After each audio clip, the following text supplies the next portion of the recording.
Welcome to the Do More podcast, where we share strategies and tips for improving your life in every aspect.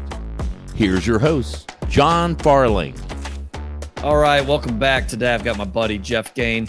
He is out of Michigan, and we just met, we'll call about 6 months ago at a new mastermind we both joined, high-level mastermind, and wanted to get him on the show. We connected a little bit more at our last retreat, and I guess really connected over the food that we will not eat. I guess some people call it food. Some of it was not food, but kind of connected there, and want to bring him on the show. So, Geoff, welcome on the show. Appreciate you coming on. Yeah, thanks for having me, John. Appreciate it. Yeah. So tell us a little bit about yourself. What do you do? Where are you at? All those things. Yeah, so I could get into the full story or just kind of high level. Over the past 7 or so years, we've been pretty heavily invested in, kind of BRRRR strategy, small single family and small multifamily. And then recently kind of started to pivot into more of the senior care space with residential assisted living. So it's kind of where we've been and where we're kind of see ourselves going over the next few years. Nice. And and I want to get in your story too, but you're in Michigan, but you mainly invest in New York, correct? Yeah. So our bulk of our portfolio is in New York, suburbs of Buffalo. We also have some property here in Michigan, and then some, we're working on some projects in Florida as well. Oh, awesome. Awesome. Yeah. So I want to get into all that, but let's start at the beginning. I know you went to college. I know you played college football. Tell us a little bit about that. Yeah. So again, grew up outside of Buffalo, New York. Obsessed with football as I was growing up. The Bills were great. So that was fun. And really thought that my path was to play professionally. I was dead set on that. Really spent a majority of my life, at least early on, thinking that that's kind of the path I was going to go down. Was blessed to have a really good high school career that transitioned into being able to play Division I, which was great. But it was at that point where I started to realize that taking that to the next level and becoming a pro is kind of a completely different thing. And John, I know you and I had this conversation, but once that part of my life ended, that identity of not being, quote unquote, the football player anymore was tough. I mean, I still got through things but it was just always kind of in the back of my mind. Like, that's who I was. Similar to you. I know you've mentioned it here on the podcast and on our conversations. I tried coaching. It just didn't really, do it for me. And so I kind of moved on from that. At that point, I went to my fallback plan, which is to work with my dad. He at that point had his own investment company doing financial planning, money management, things like that. It wasn't anything I was particularly interested in, but it was like I saw he had a good quality of life. He made good money. I thought I'll just follow in those footsteps. It seemed like an easy thing to do. But again, coming from sports, you're used to like getting a play and then like you have to find your path to, and in my case, to the end zone, right? With my dad, it wasn't really he didn't have that kind of coaching style. So it was just like, come absorb it like a sponge and kind of take it from there. And so a few years went by, kind of working there and not really feeling like I was learning a ton, but I was out at a conference about an hour and a half from Buffalo. And so I was on the way back from the conference. We got a phone call. I returned the call. It was actually the office that was calling. Returned the phone call. Nobody answered. Called again a few minutes later. Nobody answered. It was about 2 or 3 in the afternoon, which was kind of weird. And so get off the thruway and getting closer to the office. I had actually driven out to this conference with somebody else, and my car was still at the office. So he was going to drop me off. And again, called the office a couple of times, and nobody was answering. So we going down the street. Finally, the office becomes kind of an invisible sight. I see my car and like 60 other cars in the parking lot, which was weird. I think there was only 20 or 25 people that worked at the office. And we go to pull into the driveway. That's all blocked off. Really weird. So it was across the street. There was another office building. So we kind of pull around, park there, staring at the office, see all these cars, call multiple times again. Nobody answers. Call my dad's cell phone. Nobody answers. And then slowly we start seeing people in and out of the office. And, they have these boxes and they're opening trunks, putting these boxes in the trunk. And on the back of their jackets, it's like U.S. Postal Inspector, which I didn't even know what that was at the time. FBI, I was familiar with that one. And there's probably a couple others that I can't remember. So we sat there for about an hour and I didn't see anybody come out that we had recognized. But I then called my dad again, no answer. So we finally ended up going home. A couple hours later, my dad calls me. I'm like, obviously a bit frantic, like what's going on? What happened? He's like, I don't really know. They came in, they kind of raided the office, took all these documents. So we watched like the 6 o'clock news and, he's accused of running a Ponzi scheme. And it was just a crazy, crazy time. Fast forward, all the legal stuff takes a couple of years. Sitting in court with him as he's going to be sentenced. And it was just a total out of body experience. But we're sitting there and, people are reading these different impact statements, some supportive, some not so supportive, obviously. And the judge finally gives the sentence and they were two charges. I think they ran concurrently. It ended up being 13 years in federal prison. And I was just obviously like blown away by it. So again, he ended up going on home confinement for a month. And then I actually was the one that drove him to, I think it was in Lisbon, Ohio, the federal prison, Elkton there. And again, what a surreal experience, kind of doing that and just kind of putting myself in his shoes and thinking like, once you cross that line, like you would have no idea what to expect. And so again, wild experience. But I remember on the way home, and I tell this story for a purpose. So on the way home, I remember thinking like, one, I can't imagine being in his shoes. Another thing I thought about, because it was about a 3.5 hour drive. The other thing I was thinking about was all these years, I didn't think I learned anything. Right. And now I really feel like I probably learned a lesson that fortunately most people don't have to experience themselves. But I learned all of this laundry list of things not to do, how not to run a business, how not to hire people, how not to get involved into things that I'm not, more keenly aware of. And so it was a silent trip back. But I just remember thinking like, I'm going to use this as a gift and not a crutch. And, I know other people that were involved in the situation certainly used it as a crutch. But for me, it was like, this is a point of adversity in my life and I'm going to, make this better. So again, not going through all of the details there, but, I then went back, finished my degree, ended up going and getting a master's degree in finance through Harvard. And it was at that point I took a couple of real estate investing classes. And the teacher was an active real estate investor, super engaging guy. But I just remember going through these models. It was like model after model, financial analysis. And it was always hitting this year 5 point. And he was always refinancing, which again, I was pretty naive at that point. But every 5 years he was refinancing. I saw that this debt was getting paid down. And then there was appreciation there. And it kind of like just unlocked something like this. I need to do this. And so, yeah, it was probably about 2017. My wife, Jen, and we finally were able to pull enough money together to buy our first property, which was just a long-term rental. Then in 2018, we flipped a couple of houses and then it kind of just scaled and expanded from there. We're at a point where we have a property management company and a construction arm. We have a good sized portfolio and we flip somewhere between 5 and 10 houses a year. But really our main thing has been performing kind of that BRRRR strategy. Mm-hmm. And that's kind of what took us into real estate investing and where we were. And then it was about 2022, I got to the point where, I'm in Michigan, so I'm still going back and forth between New York and here, which is about a 5.5 hour drive. And I just felt like I needed to find a way to continue to expand, but not be so reliant on me physically being there.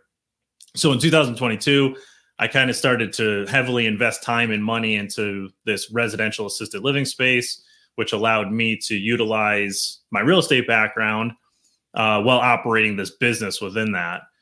But I have no experience in senior care. It's not something I've ever done or particularly, even thought about doing.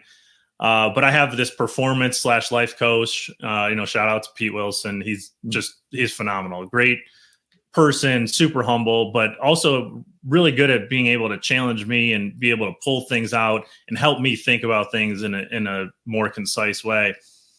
Well, in parallel to me telling him that I wanted to move into this new space, he was working with another client who ironically was saying that he wanted to move into more real estate investing. So I think in the back of his head, he knew at some point this would make sense for the two of us to meet. But he let that kind of mature and go, many months. And at one point he finally did. And then I met, his name is Seth, and Seth's in home senior care. So he's been in it, same timeline. He started in 2017, had a lot of success in it, but wanted to start to get into real estate investing. I'm on the other side wanting to get into senior care. So we hit it off. I mean, between, morals, values, direction that we wanted to take our lives, all of that stuff just aligned. And most importantly, in a partnership, we provided different aspects and different strengths. So, again, fast forwarding a little bit to today, we own or are under contract on 71 residential assisted living beds, all here in Michigan. The goal is eventually to expand beyond that. But yeah, we just see this as kind of like this new opportunity and a new space that has a ton of demand coming to it with the way the population is aging. And so very long story, but that's in a nutshell kind of where I've been and where I'm at now. No, that's awesome. And thanks for sharing. And I want to ask more questions about, and I'm sure people that are listening are wondering too, more about your dad's story. And if you don't want to answer, just tell me, not a big deal. We'll edit it out, whatever. But so did he, I guess he had to have known he was doing something wrong, right? And did he admit that to you? Yeah, I think in hindsight, he was a really bad manager. So my dad was a salesman. This is kind of like where he found his little niche. But he was trying to also run a business. And again, I think just one of those lessons that you can't, just because you could do one thing good doesn't mean you could do everything good. And he just didn't have the right people in place. And so I think it was one of those things where the intent was never to do anything wrong, but one thing led to another. And then, I can find a short fix here. And then, it's just band-aiding things together. And I know as entrepreneurs, we all experience those kinds of feelings. Yep. It's just, he let his go too far, and then it got to a point where he just was a poor manager. And, there's a whole lot of lessons in there, but I mean, I think ultimately he knows, he's taken full responsibility for it. But I mean, I think it was just a snowball thing where that wasn't the intent. But certainly that was what the result was. Yeah. So it sounded like you worked for your dad and was trying to learn from him. So it sounds like you had a good relationship with him. Did that relationship change at all over time? So I do have a brother and a sister. But I for sure throughout his whole time there, again, I just felt I saw the number of people that were a part of his life that vanished when all of that happened. And one thing I always try to do is put myself in other people's shoes. And I know that could be weird because we have different expectations of our parents, but I was trying to do that. And so I was trying to get up to visit as much as I could. But I think the relationship changed. It went from looking up to your dad, right? Yeah. To a point where it was like, I started to see all these things that he, did wrong or mismanaged. And as I started to learn, I was frustrated to a certain extent that I have since learned all these lessons, and I wish I knew them back then so that I could have helped a little bit more. Once he got out, I think he ended up actually serving close to 10 years with this good time calculations and all that kind of stuff. But then he came and lived with us for 3 years after the fact. So, I mean, I still, talk to him, support however I can. So, I think we still have a good relationship. It's certainly changed, though. I mean, there's no doubt about that. Yeah, no. Well, and it sounds like you probably, we all kind of not a similar story, but we all, for everybody, right? We idolize our parents growing up and we think they're perfect. And then you get older and you realize, well, they're human just like the rest of us and they make mistakes too. Yours was just kind of fast tracked a little bit. What's he doing now, if you don't mind me asking? Is he just like a W-2 employee, or does he have another business? Or no, he's just so I've pushed kind of like, you're a little bit later in life, like just get something that can help you get by, but that's just not his MO. So he wrote a couple books while he was incarcerated, and so he's trying to promote those. And he started a business called Prisoncology, which essentially is helping people that are about to go into prison, just kind of educating them on that space, and working with attorneys and their clients. So he's got a couple things that he's trying to work on and kind of reinvent himself to a certain degree. But yeah, it's been a really interesting perspective. And John, as you know, we have two daughters. So, who are at this point are 11 and 9, but when he came and lived with us, they were 6 and 4. So they saw that. They've heard a lot of stories. And again, I've tried to pass some of those lessons on to them, even as much as their brains can understand at this point. But that transition, and I know I didn't go through it personally, but seeing him go through that transition from being incarcerated to getting back into what we call normal life. It's just a really, really crazy, interesting thing. And I think at a much larger scale, I think as a country, we probably don't do a great job at kind of bringing people in, which is why I think that recidivism rate is so high. It's very difficult to find a job, to get housing, all of these kinds of things. And luckily, again, he has us to support him, but most people don't. And so, I can see why some of these people fall back into, that lifestyle. So yeah. Wow. Man, that's crazy. Well, thanks again for sharing that. That's, obviously a lot of lessons there that we can all learn from it, but crazy story too. And, you hate to hear those kind of stories, but it's also, like you said, and one thing that I really picked up on that you said was on the drive back after you dropped him off was most people would take that as this is a horrible thing. You're a victim, blah, blah, blah, whatever. You took the opposite road, which is probably a common trait for entrepreneurs. You took the opposite way and was like, this is an opportunity. How can I learn from this? Why do you think you had that type of thinking?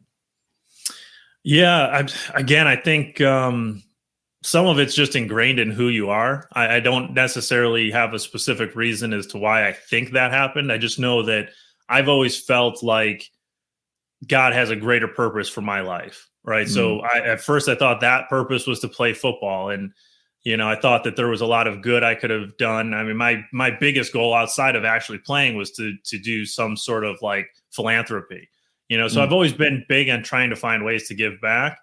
And in order to give back, you need to have that level of success or expertise, or be able to do something that you can feel is giving value back. And so for me, it was just like, I had time to process the difficulty of it. And again, it was just, the drop off, I think, will be something that's ingrained in my life forever.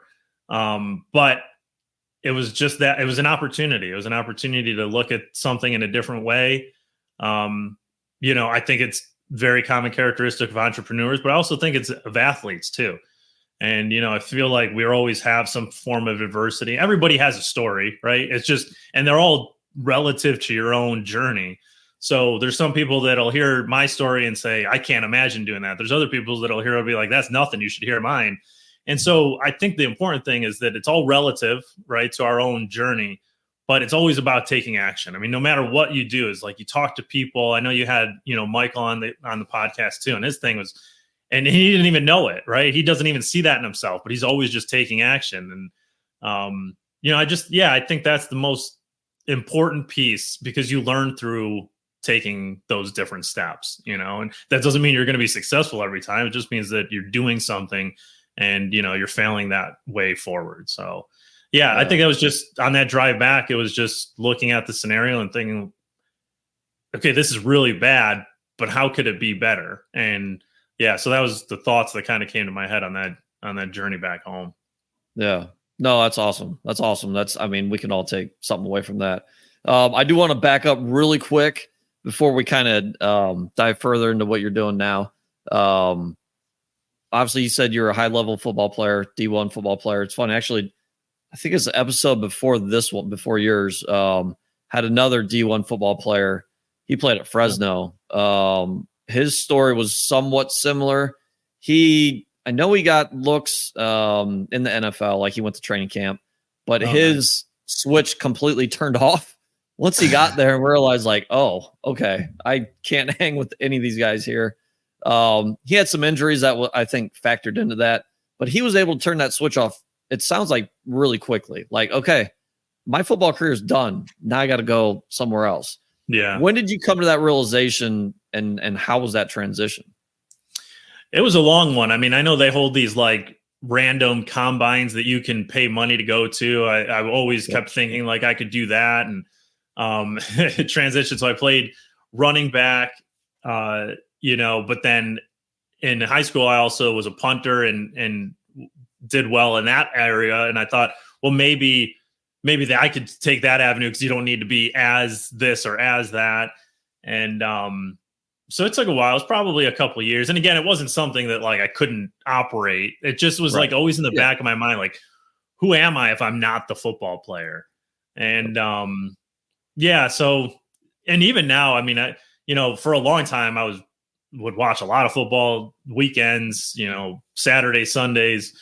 And even now, it's like, now that I've kind of found more of a purpose in business and things like that, I even noticed that outside of a Bills game, I'll watch it here and there, but it's nothing that I'm, overly, into. So, yeah, I don't know. It did last a couple of years, but I'm not really sure why I didn't have that ability to just shut the switch and move on. I guess mentally, I really thought that was what I was going to do. So I thought I'd find a way and again, I think it's a common characteristic of entrepreneurs too. I thought I could force my way into doing it. I thought if I worked harder, if I, spent more time, if I learned more, I could make it happen.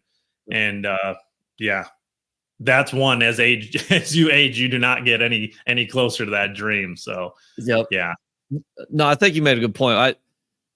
I don't know whether it's entrepreneurs or not. I don't know, but I think a lot of us are stubborn. Like, I wasn't very good at basketball. I got by. I did enough to hang on for as long as I did, but it was just because I was stubborn. And that kind of the same type of thinking was like, okay, if I make some tweaks here, I know I can get a little bit better here. Always looking for improvement. And actually, a buddy of mine texted me last night, and we were talking about, he asked me about the podcast and everything. And I told him, I was like, what's really cool is hearing other people's stories and seeing common characteristics of everyone that's successful. And it's all similar. And one of them is, there's like 3 or 4 things, but one of them is just kind of being stubborn and always learning, always wanting to learn. Do you think you've always been a person that's, I mean, I can tell that I don't know you that well. We just, we're getting to know each other, but I can tell you're someone that has a growth mindset. Have you always been that way? Yeah, I mean, I think so. I've always, I've always been fearful of complacency. So having the W-2 job that paid you just enough money that it was hard to leave. So I just was like, you got to learn, you got to do more, you got to figure out a way. And that's not to say that I'm not content. I'm ridiculously happy with my life. Yep. But yeah, I think it's that complacency piece that's always been a fear of mine. And just that fear of not growing and not doing more. And so, yeah, I think that's it. You're always trying to learn something new. And it's interesting because as you go from like the traditional, I'm going to read it in a book, I'm going to find it out, through some other forms of research, to you have conversations, right? Like, we've had conversations. I'm like, oh, I learned something from that. And that's where it's like getting involved in these groups or having coaches. It starts to be a thing that you can really leverage up and learn from other people. And I just feel like that's a faster avenue than reading in a book, because that's still something static on a page. There's not that dynamic piece that we go through as people. And so when you can rely on others for the kind of that information, I feel like that's super helpful. So yeah, I think that pursuit of learning, education, all of that, but it's so much better to learn through other people. Yeah, man, you had a lot of good stuff right there. You, I want to hit on the book thing versus relationships, but you made a really good point that while you're hungry for more, you're also happy with where you are, right? Yeah. And I think people get that confused. I think people think that, well, why are you pushing for more? You have so much already. That's not the point. Like, you're happy now, but you want to keep going. I think that's a really good point. And the other thing too is, and I found myself into this where I still read. I read every day, but it's not much. Like, I read 2 to 6 pages a day, so not much. But I find that conversations and relationships are better because that book is one person's opinion, right? And that doesn't mean that is a complete truth. When you have relationships and you're talking to multiple people, right, you're able to kind of sift through not necessarily truth, but maybe what works for you. Yeah. Do you read a lot? Agree. I don't. Yeah. I hate to say that because I feel like you hear all these different podcasts and these people talking and they're like, oh, I read, I know Brandon's a huge reader too, Brandon Turner. Yep. And, I'm envious of that.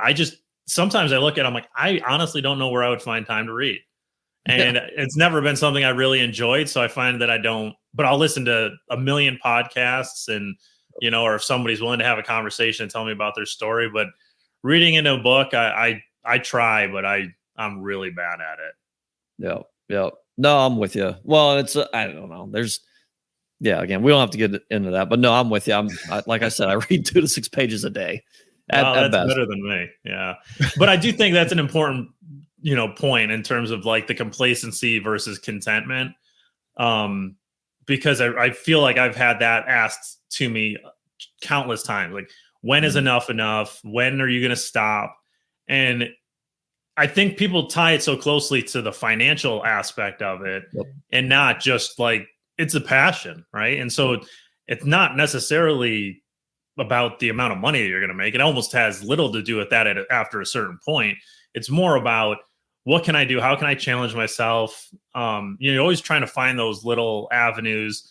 Michael Jordan always found a way to make stories up about people just to find his own advantage, to stay hungry. And I think that we have that to a certain degree too. I mean, maybe not to that level, but just like you're always trying to find ways to do more and push yourself. But again, it doesn't mean that you're not happy. Like, I'm ridiculously blessed with my wife and my kids and the friends that I've had in the past and new friendships, our friendship that's starting to, come together as we've gone through a couple of these, in-person events. And it's just like, that is super exciting to me. And I feel super blessed for that. But that doesn't mean I'm going to stop pushing. Like, they're two completely separate things, but they do get tied together quite frequently. 100%. Actually, I was in and definitely grateful for it and formed a lot of relationships in another mastermind. And some of the small groups that we have that would kind of break off into another mastermind. It was, and the questions were probably asked wrong, but it was, why do you need more? Why do you need more money? Mm-hmm. And like, we hear that and it's like, well, you're telling me I shouldn't go after more, when in reality, like what you just said, that's not what we're really chasing. Like, we enjoy the chase. We enjoy the business. It's a hobby of ours. The better question is, what are your goals, or kind of like that, right? It's not why do you want more? It's what does that do for you if you attain more, right? Like, it was kind of, but initially we hear that question, why do you need more? And it's like, screw you. Like, I enjoy doing this. Like, So yeah. The people's opinions can be really funny. Yeah, for sure. So let's get back to your story. So obviously you've done the BRRRR strategy. Sounds like you started in 17, right? Yep. But you went back to school. How long? Where was that time frame? Went back to school. Did you have any jobs in between then, or you just school then straight to real estate? I did have some jobs in there. I worked as a process engineer, process improvement consultant for a regional bank, which took me out here to Michigan. And I worked in healthcare for a little while at a large insurance company.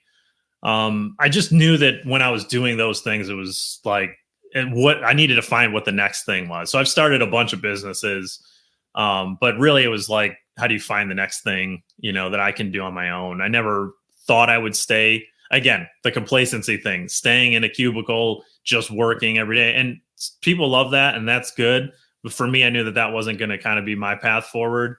So I had some jobs in there, throughout that span, but it was really in that class that I took around real estate investments. I think there was actually 3. There was like real estate investing 1, real estate investing 2, and then some sort of financial analysis around real estate. And so, but it was there that I kind of got that like light bulb that was like, we have to do that. I don't know how we're going to figure it out. And so then through our jobs, and my wife, Jen, she was a teacher, and I was in this process engineering job. And we were like, we need to pull together money. And so we finally were able to do it where we felt comfortable. So that was kind of how that, transitioned us into real estate. Yeah. So you guys, and it's interesting because I was just thinking about this the other day, talking to a friend of mine that's trying to get into something, whether it's real estate or owning a business. But you guys decided we're going to save up money first and then get into real estate, right? I mean, even though I would learned of that concept, I still didn't know how to get there. I had no idea you could use other people's money. I had no idea how much leverage you could get from a bank. There was so much I didn't know.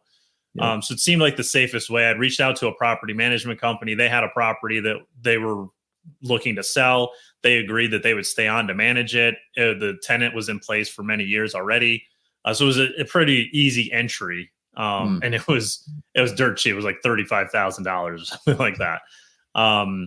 So that was kind of our first jump in, and I knew I wanted to do more. It was just, again, it was like, okay, well, how do we gather up the money to do that?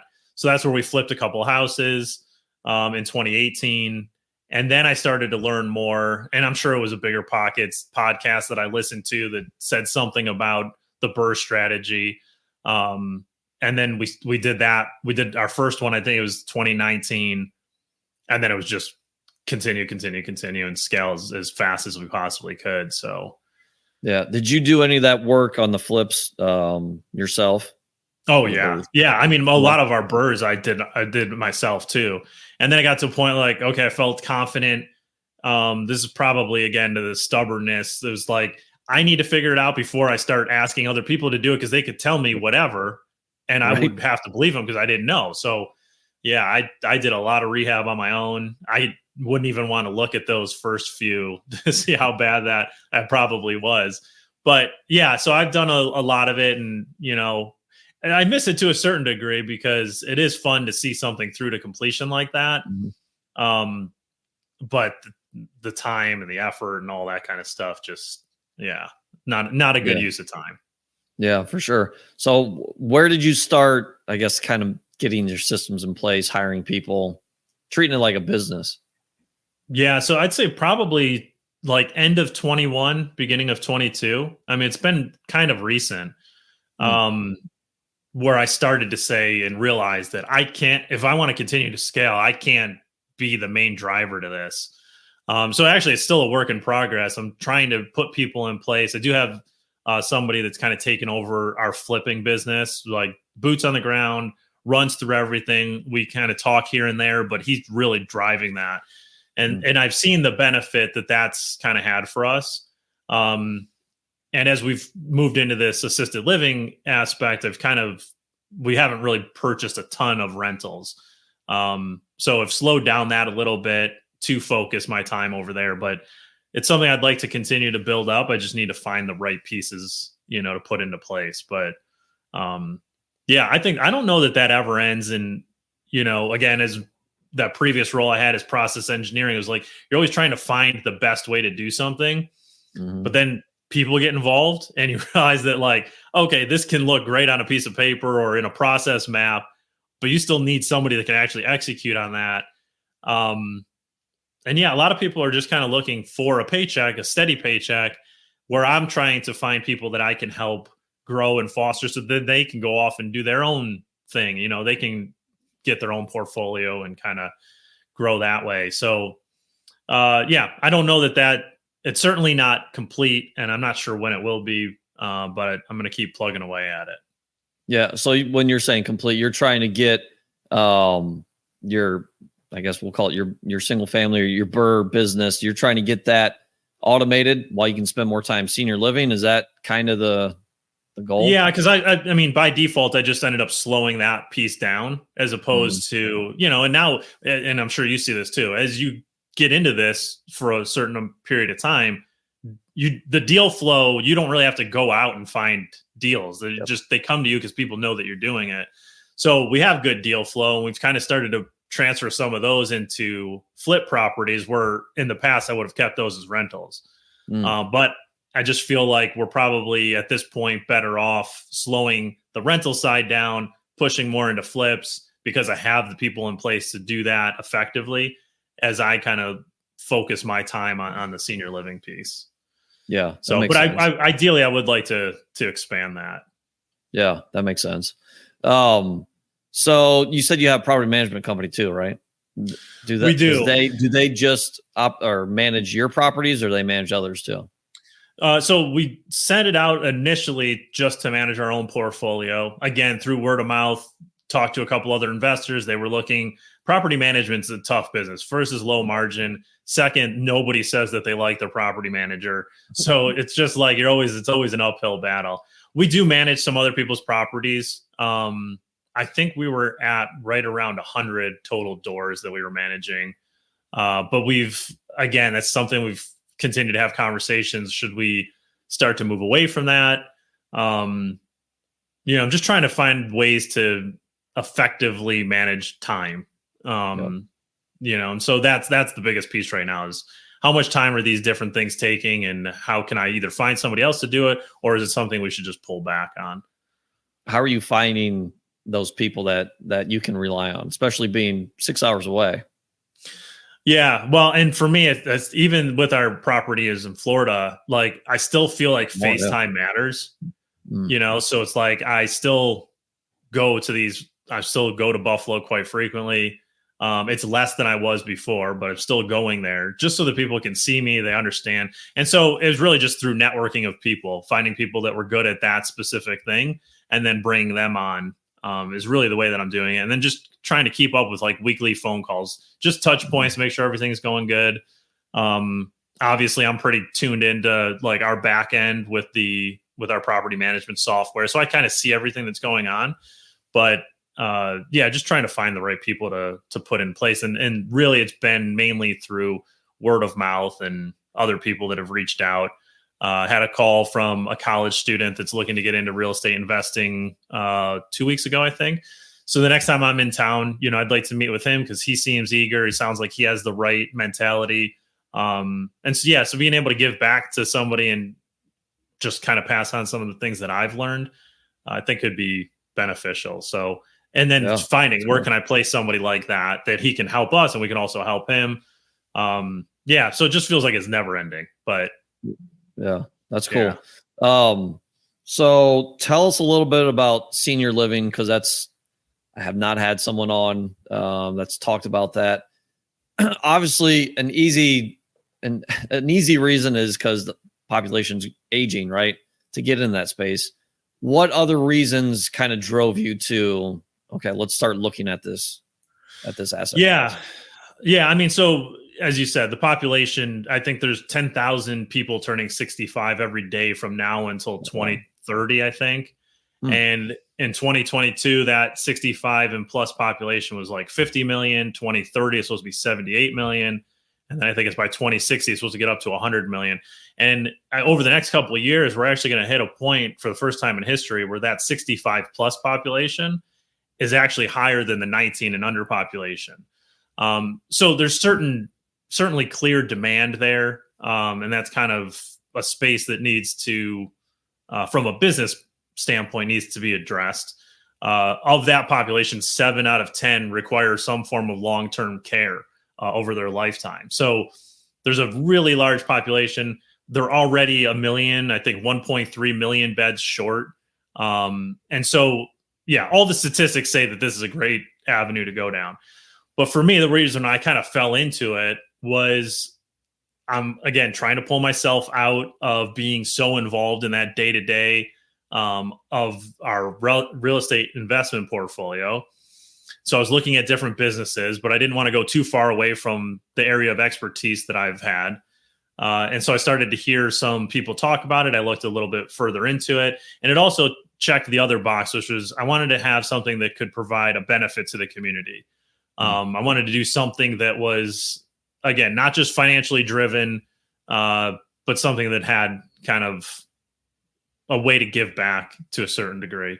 And it checked those boxes. So I went into it, again, spent a lot of time researching it, talking to people, going to conferences, gathering all the information before we actually pulled the trigger on kind of really getting into it. So yeah, at this point, like I said, we either own or are under contract on 71 beds. The goal for this year is 100. And then, next year it'll be even bigger. So yeah, I'm just trying to repeat the successes that we've had, just in a little bit of a different industry. Yeah, no, that's cool. When I think of senior living, senior care, I think of like apartment complexes, right? Like 100 doors, full, like this huge staff. And that's probably because that's where I've seen my grandparents, where they ended up in. Yeah. So obviously yours are different. How do yours look? How many beds? What's the staff look like? What's the daily operations look like? Yeah, so the biggest difference, and there's actually a movement within that population for what they're looking for too. So some of those bigger box facilities that have the 100 to 500 people, their caregiver to resident ratio is like 30, 40 to 1, which makes it very difficult to care for them the way they should be, and even to really get a personal relationship with them. On the contrary, our houses are they look like a residential house, and it could be anywhere from 6 to 20 residents, depending on the size of the house. And our caregiver to resident ratio is like 5 or 6 to 1.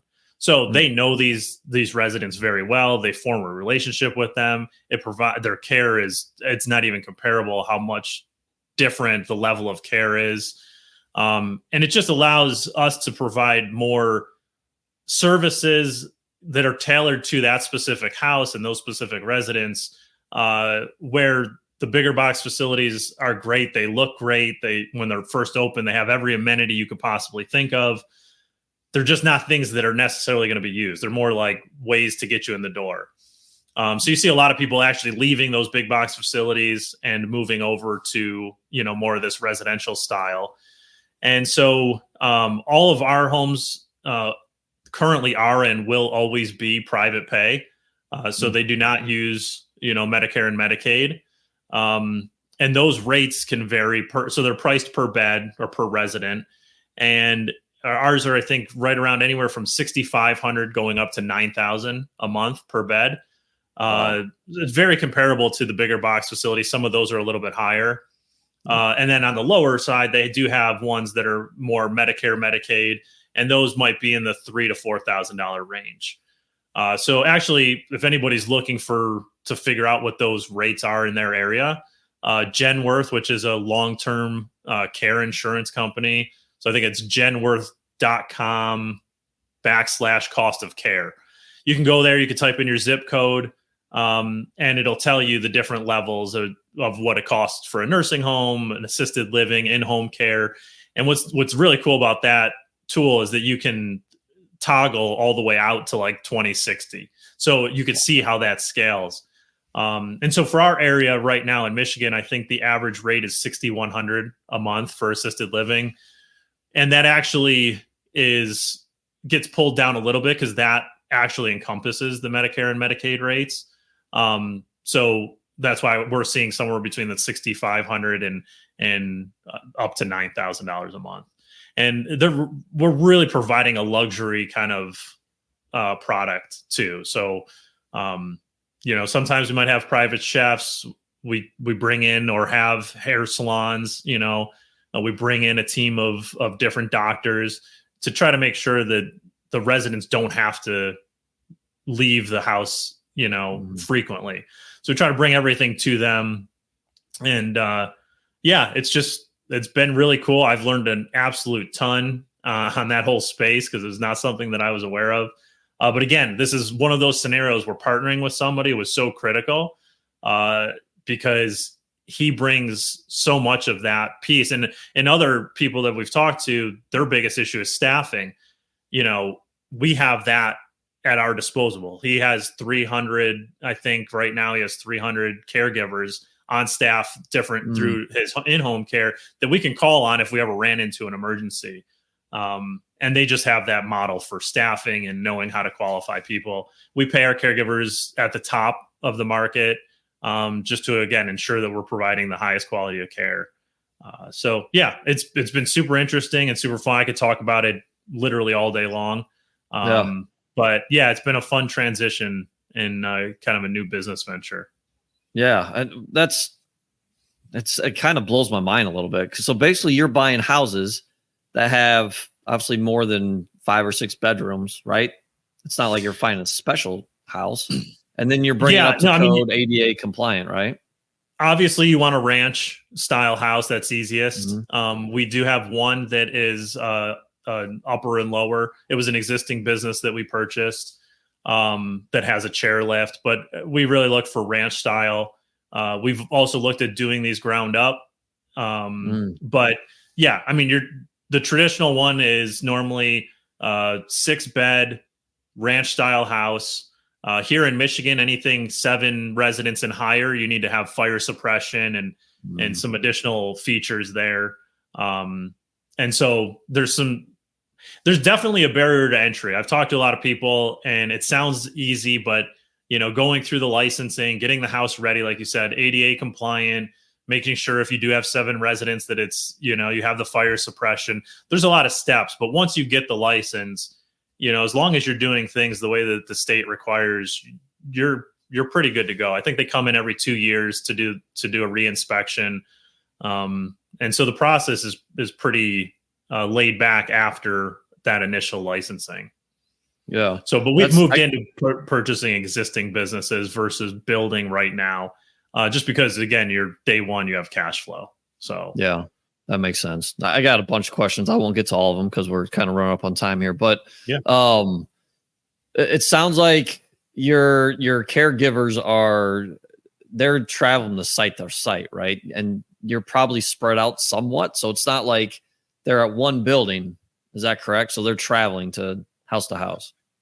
Yeah. So we have a hybrid right now. We're trying to move more into in-home or in, live-in caregivers.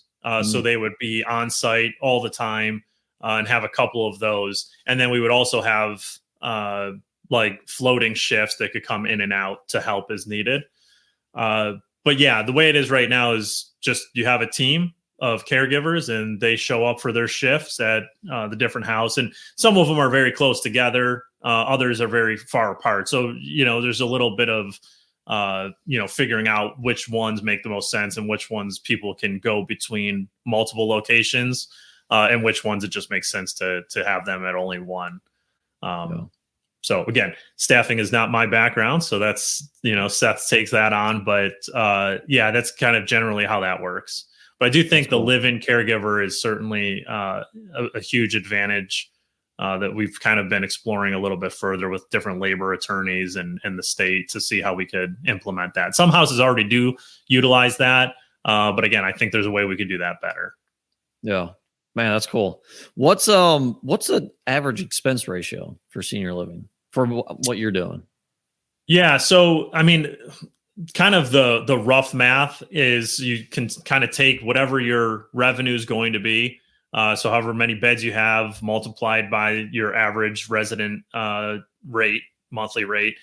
And it's about 30 to 40% hits the bottom line. So it can be a very profitable business, but you do need to manage costs pretty well. So I would say, you're about 30%, I guess on a conservative side is going to hit really the bottom line for you.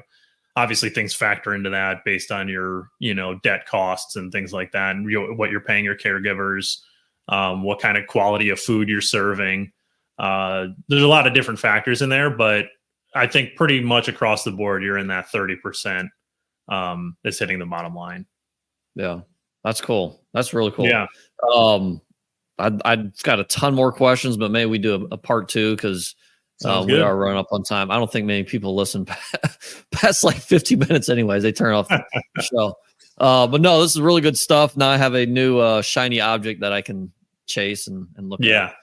So let's transition here. What's last couple questions and then we'll finish up. What's one thing that you're better at than anybody else?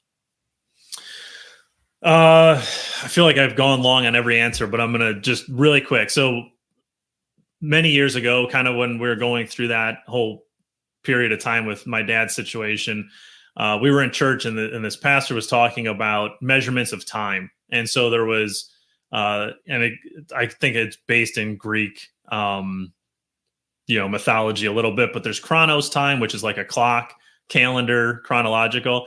And then there's another form of measurement of time called kairos. And kairos time is more around seizing opportunity. So in Greek mythology, there's this figure that has winged shoes and has wings, and he's got almost like Superman, has this one curl coming from his forehead. And essentially it was, again, in Greek mythology, as kairos is passing you by, you have to grab that curl of hair. Otherwise, that opportunity passes you by. And so for me, I think what I probably have been better at than most, I don't know about everybody, but goes back to that complacency thing. So for me, no matter where I'm at, I'm always going to try to grab that lock of hair or try to grab that opportunity. I will certainly vet it as much as I possibly can before I let it go. But I think that's it. I think it's just really denying myself that ability to become complacent.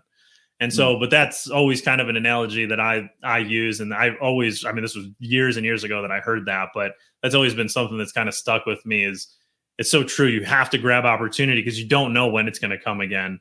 And so many people, I feel like, kind of let that go by and think, oh, I'll get the next one. And you never know if that's going to come. So yeah, I think that's probably how I would answer that question. No, that's a really good answer. While you're talking, I'm like, either you prep for this or you really know that. Yeah, no, that's my thing. Right?